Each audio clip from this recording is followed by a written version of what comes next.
Pozdravljeni otroci! Danes bomo pri spoznavanju okolja spregovorili o krogu življenja pri živih bitjih. Saj veš, kakšen je krog, kajne? Ali lahko ugotoviš, kje je njegov začetek? Lahko ugotoviš, kje se konča? Zagotovo vemo le to, da tam, kjer se krog konča, se zopet začne. In tako je tudi pri živih bitjih. Vsakemu obdobju življenja sledi novo obdobje.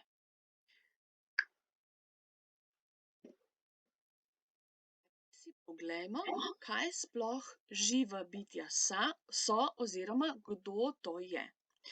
Med živa bitja štejemo ljudi, živali in rastline. Vsem živim bitjem je skupno to, da se njihovo življenje začne z rojstvom. Nato živa bitja rastejo. Vsa živa bitja dihajo kisik. Da, tudi rastline. Vsa živa bitja za rast potrebujejo hrano. Potrebujejo tudi vodo. In življenjski prostor, kjer lahko živijo in rastejo. Vsa živa bitja se razmnožujejo in na koncu svojega življenja umrejo. Življenja ima različne stopnje in pri različnih živih bitjih traja različno dolgo. Tako živi muha približno 30 dni, pes 11 let, človek pa 80 let. Pa tudi tu so lahko velike razlike med posameznimi živimi bitji. Najstarejše drevo na svetu pa je bor, ki raste v Severni Ameriki in je staro več kot 5000 let. Vsa živa bitja svoje življenje začnejo tako, da se razvijajo iz semenčic in jajčec ali pa iz semen svojih staršev.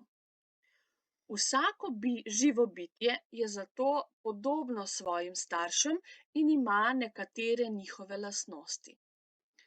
Za ljudi pravimo, da se rodimo, živali se skotijo ali izvalijo, rastline pa vzklijejo iz semen. Nato vsako živo bitje raste in se razvija, če je seveda zdravo, ne? Vsako živo bitje ima tudi nalogo, da se razmnožuje. Tako namreč poskrbi za svoje naslednike.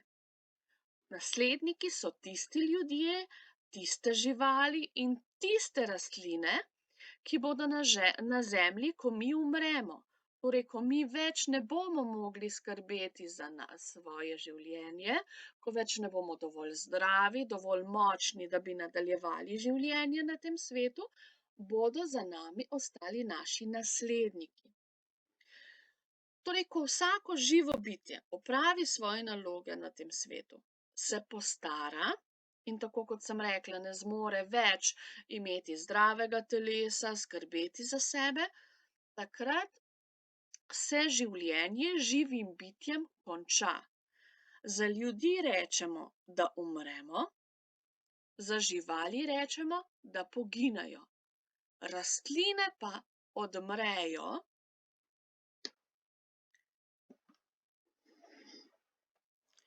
O obdobjih življenja pri ljudeh smo se že pogovarjali. Naše življenje se torej začne z rojstvom, najprej smo potem dojenčki, nato otroci, nato mladostniki. Nato smo odrasli in na koncu našega življenja smo starostniki. Vsako življenjsko obdobje ima svoje značilnosti, svoje zakonitosti in svoja pravila. V vsakem življenjskem obdobju naše telo nekaj zmore, nekaj pa ne. Torej, pri človeku se krog življenja začne z rojstvom in konča s smrtjo.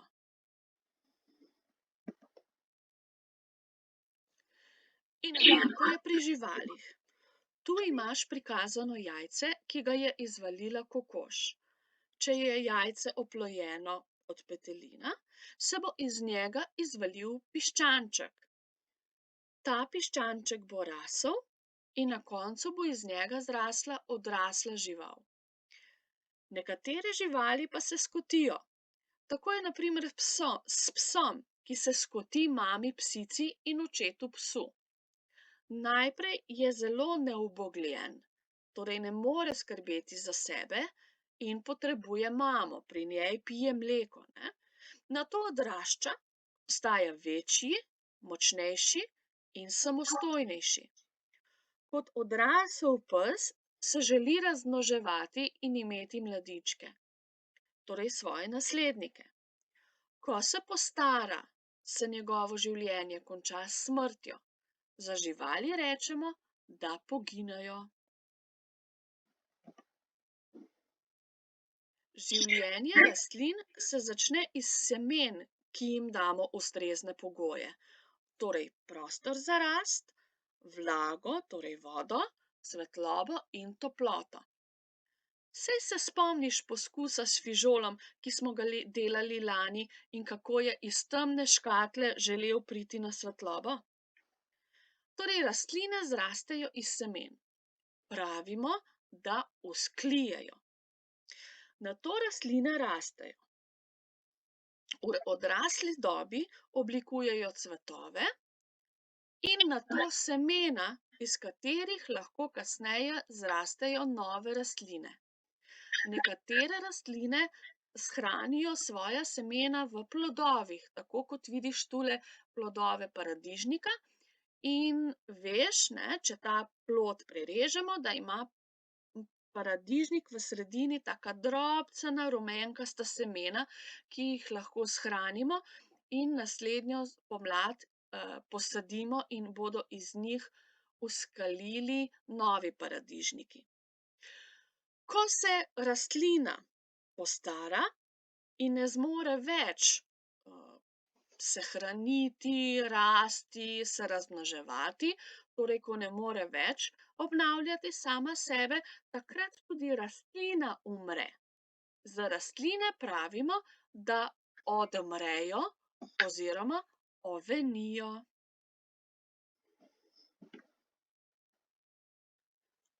Skozi današnje srečanje smo ponovili, katere so značilnosti živih bitij ter stopnje v življenju vsakega živega bitja. V nadaljevanju boš naredil zapis v zvezek sonček. Pripravi si ga. Da boš zapis lažje uredil, da boš imel dovolj prostora, obrni zvezek v ležečo obliko.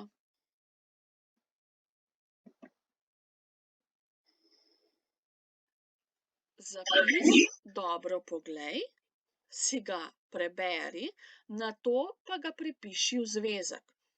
Uporabljaj različne barvice. Lahko tudi kaj dorišeš.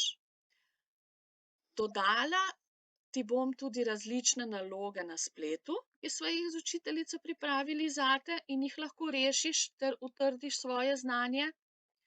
Na razpolago pa imaš tudi nekaj zanimivih posnetkov iz kraljestva živih bitij.